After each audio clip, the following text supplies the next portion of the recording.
this is going back to the pension. And you have said quite publicly that it's a reversal of gains that we have made in the right direction.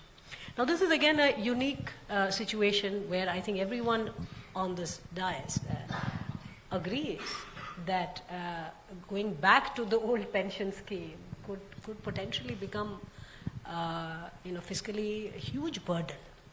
And yet now we are seeing state after state go back to it. There is a lot of posturing in terms of even including BJP states, people demanding. How do you bell a cat like this when clearly again the agreement is that the idea is a difficult one. We cannot go back on something which we have advanced upon. But politically we seem to be again down that slippery slope. Now again, how do you manage a situation like this?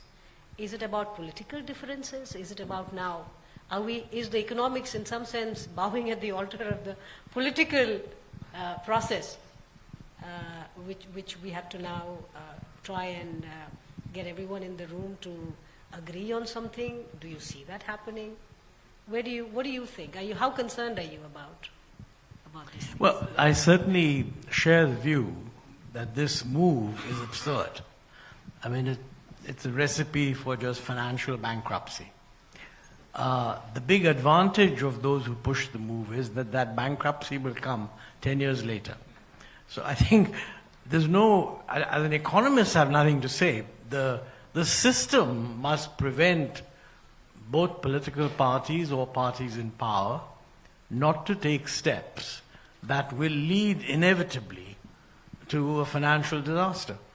How do you do that? Well, to my mind, this is where the narrative comes in.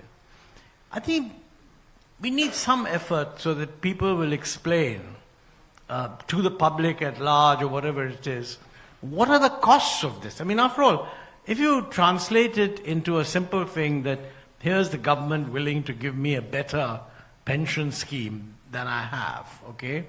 Then if that's the only people who are consulted, I mean, they're going to say, well, look, I like this pension scheme.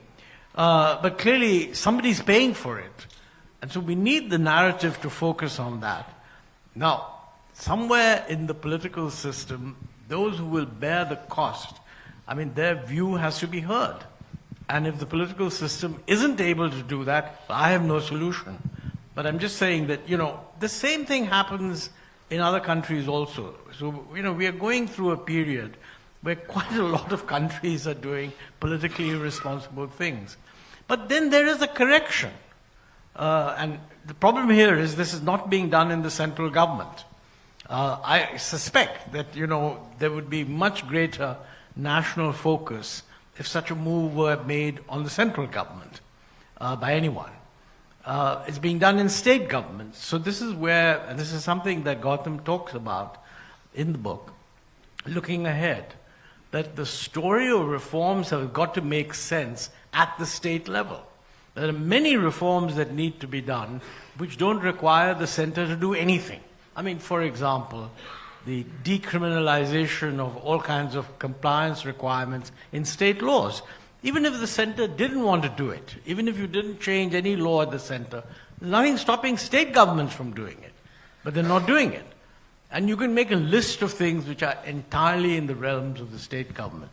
And from that point of view, it's not just the pension scheme. I mean, it's like, what is the pricing policy you're going to follow for electricity?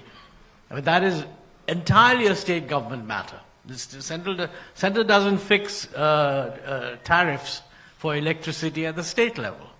Now, look at what's happening in the climate change area. We all realize, I mean, we have a national target to go down to net zero by 2070. Now, in order to go down to net zero by 2070, we have to bring in renewables. We also have a target for that. But at the state level, if you're bringing in this new investment, which is going to be more capital intensive, etc., and if it raises the price of electricity, are you going to pass that price on or not? Or are you going to say, no, farmers must be free, somebody else must be no low price? I mean, you could have, that problem could arise much faster than the pension problem. But the narrative has to play out at the political level and in newspapers, and indeed the informed public, so that people are aware that what's happening. Unless that happens, I mean, I don't see an easy solution, frankly. And yet Punjab is a case study in... नमस्कार, मैं हूं मानक गुप्ता। अगर आपको हमारा ये video पसंद आया हो तो इसे लाइक और शेयर जरूर करें, और हाँ, हमें सब्सक्राइब और फॉलो करना ना भूलें ताकि आप देश और दुनिया की कोई खबर मिस ना करें। तो जुड़े रहिए हमारे साथ और देखते रहिए News 24।